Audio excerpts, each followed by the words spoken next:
Amis du jour, chalutations. Pour les petits nouveaux, moi c'est Sekhmet et je vous souhaite la bienvenue dans mon podcast littéraire.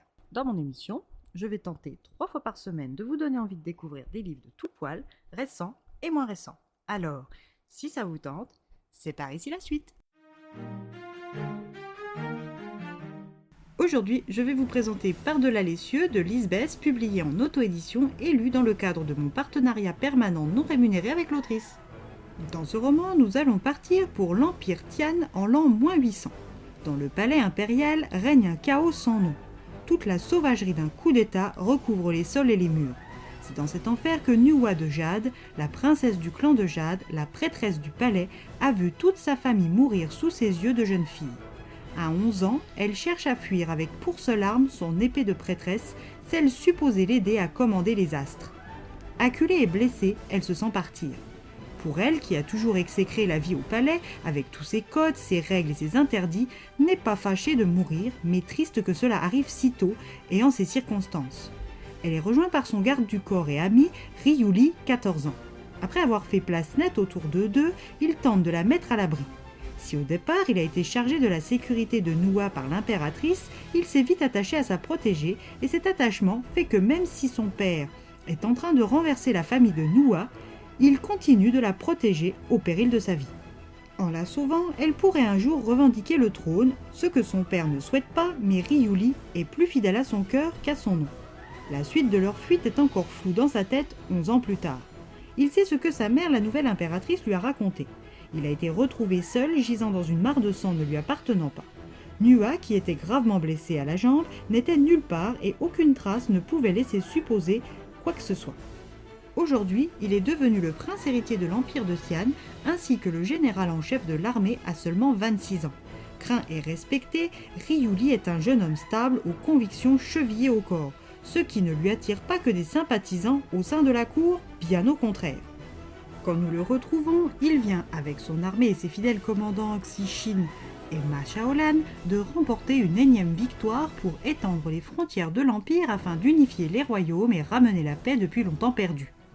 Son commandant Shin, qui est un jeune homme facétieux, vient tenir compagnie à son général qui semble bien moins festif que ses hommes.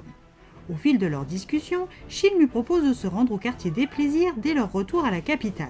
D'après ces hommes, à Katay résiderait une courtisane aux yeux de la couleur des étoiles. Cette Oiran est si chère que seuls les hommes les plus riches peuvent se permettre de passer la soirée avec elle. Ryuli, qui n'a jamais perdu l'espoir de retrouver Nuwa en vie, est interpellé par la description que lui fait Shin de cette courtisane de haut rang. Mais la couleur de jais de ses cheveux éteint la petite étincelle naissante dans son cœur. Shin parvient tout de même à obtenir son accord pour une soirée en l'honneur de leur victoire et pour confirmer la rumeur de sa beauté renversante. Une fois à la capitale, l'empereur organise des festivités, ce qui n'est vraiment pas au goût de Ryuli. L'homme sur le trône, son père, n'a plus rien avec l'homme ou le soldat qu'il estimait. Shin, qui est assez impatient de découvrir le quartier des plaisirs, rappelle son engagement à son général, qui de mauvaise grâce se prépare. Habillé de manière à camoufler son identité de prince, il chemine dans ce quartier animé et plaisant de Katay. Avant de rencontrer la plus belle Oiran, il faudrait savoir où la trouver. Il confie une bourse pleine à Shin afin qu'il puisse profiter de sa soirée et découvrir un nouveau champ de bataille. Les deux hommes encapuchonnés entrent dans un établissement et demandent à être reçus par l'Oiran Yuna et sa suivante.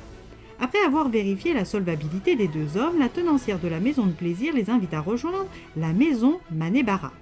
Shin est reçu par Mei, une courtisane de rang Machi, petite sœur de l'Oiran Yuna, et Ryuli est conduit auprès de la prisée Yuna. Dès les premières secondes, le prince est intrigué.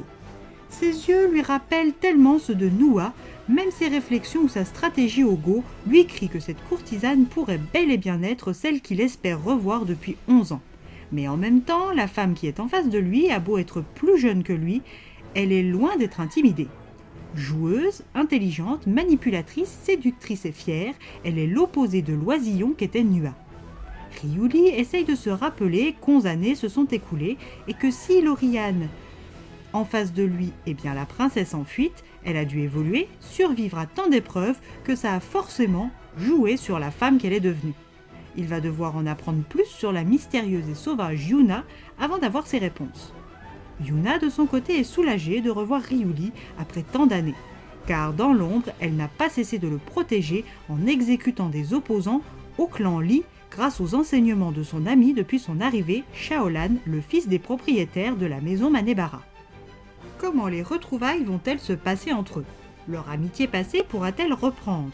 Ou les épreuves et le sang versé durant ces 11 années auront-ils tout gâché? Pourront-ils succomber à leur attirance flagrante? Quelles nouvelles aventures attendent nos deux héritiers? À vous de le découvrir par votre lecture.